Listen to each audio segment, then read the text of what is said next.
Tips and trends for what's kind of coming out there in the industry right now. It's more organic, natural. So about 10 years ago, we used to be very dark, piano black finishes and espresso kitchens and beige and browns. Then we kind of transitioned into the gray tone, the gray era, where everything was gray, very contemporary. And then now, like, what else do we have? We're done with the browns, we have no more grays, so we're going with grayish. So it's basically the warmer tone of that gray that's been out there for so long. And again, like the natural, so lots of white walls, and then the elements that we're making stand out are more the warmer wood tones, so that it doesn't look like a sterile environment. So we were kind of really hard on that mid-century era. So I try to not go too specific into a style, because in 5 years you're gonna be like, oh, I don't like my super rustic table anymore. It doesn't go with anything because I want mid-century modern now. So what we try to do with our clients is do more of like a transitional style. So your larger pieces are going to be something that would potentially go with a rustic, traditional, contemporary, all those different styles, because you don't want to spend money again on those pieces. So you want to kind of incorporate other elements that are more cost effective to change your style.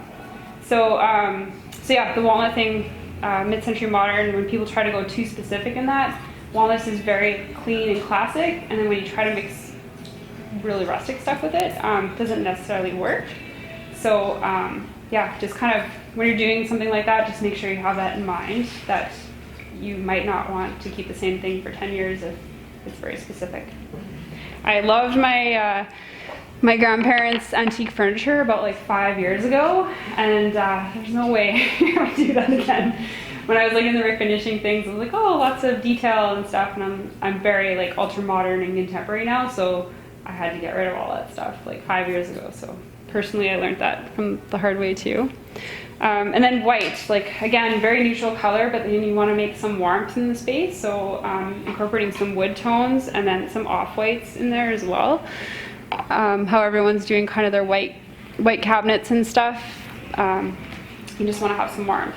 And then texture. So again, the concept with texture and pattern is that you want to have 3 varying sizes of the texture. So you want to do something that's a large pattern texture, and then like a medium, and then either like a solid. So you don't want to have 3 things that are the same, because again, it won't flow properly.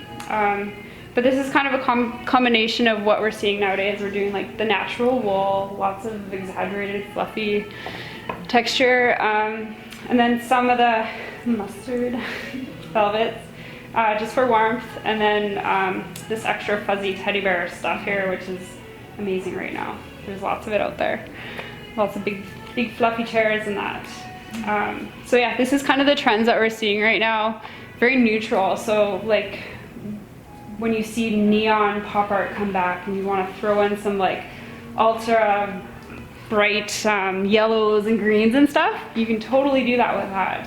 So I know you're laughing now, but seriously, it's gonna come.